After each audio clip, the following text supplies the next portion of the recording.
Hi, I'm Ryan West. We're at FLUX Studios again here in New York City, and we are in the rebirth of the Inspiration Room. This room has been completely redesigned, and I was lucky enough to get a chance to choose some of the equipment that went in this room.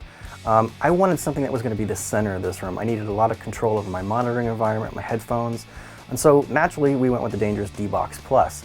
Now, I've used the Dangerous D-Box, the original version, the silver one, for a long time, loved it. So there's some extra functions on the D-Box Plus that make it really special choice for this room to be our centerpiece.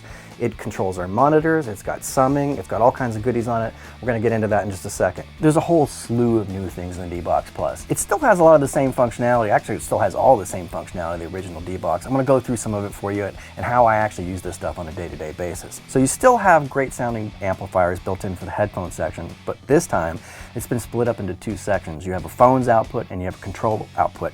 Both of them have their own volume control, and they also correspond to outputs on the back of the unit so that you can send those through your tie lines to your live room or to a headphone amp, however you choose to use it. That's how we're using it here. Same thing about the TALKBACK section. It's pretty similar to the way the original unit worked if the microphone is mounted to the front, but this time also, because of the application on your iOS or Android device, you now have TALKBACK built in there as well.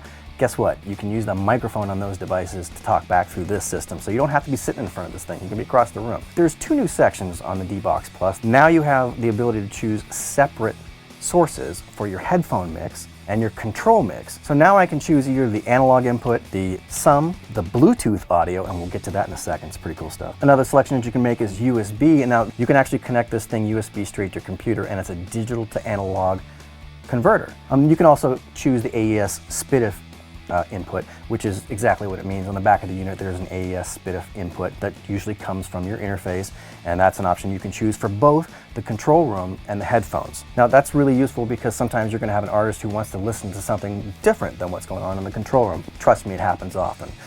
One thing that I found really useful, and something I think a lot of people asked for, was more speaker outputs. For example, in this room I have a small set, I have a large set, and I have a subwoofer.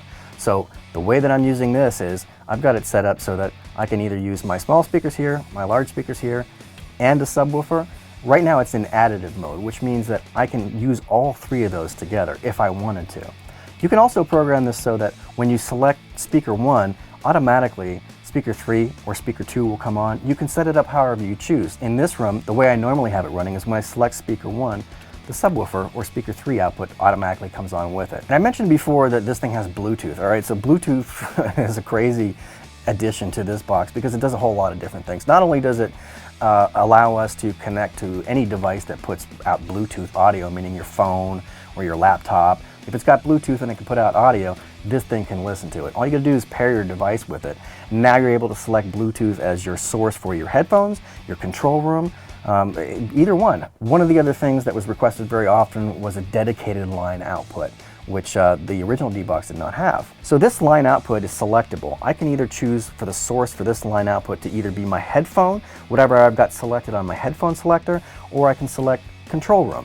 So anything that's selected for my control room source will go out of this dedicated line output in the back. The choice is yours. There's all kinds of different things that you can do. Now what's different about this from the original unit is that this is a 360-degree non-stop rotary encoder. That means that there's no detent point there.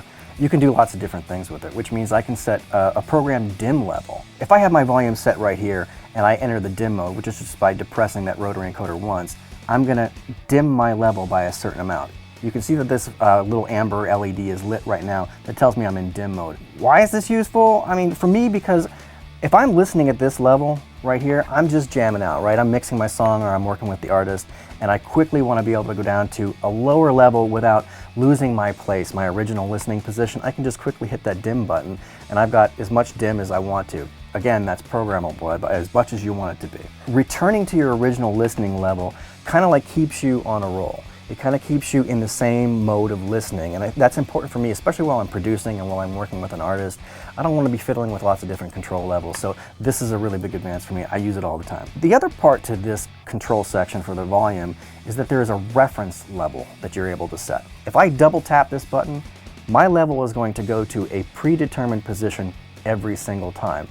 The way that I use that is that when I come in every day and I want to listen to my mix that I listened to the night before, if I had that set to my reference level, I know that I'm going to a certain level no matter what happens. I don't have to sit here and fiddle with the knob. It goes exactly to the place where I'm most comfortable listening. All this new stuff that they built into it is really all about function. I mean, it's not, none of this stuff is here for flash. There's a reason for everything. I'm pretty excited to keep this as my center section of my studio, and now you can see why.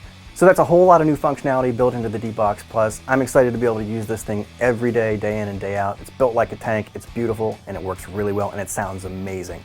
I'm Ryan West. Thanks for watching. We'll see you again soon.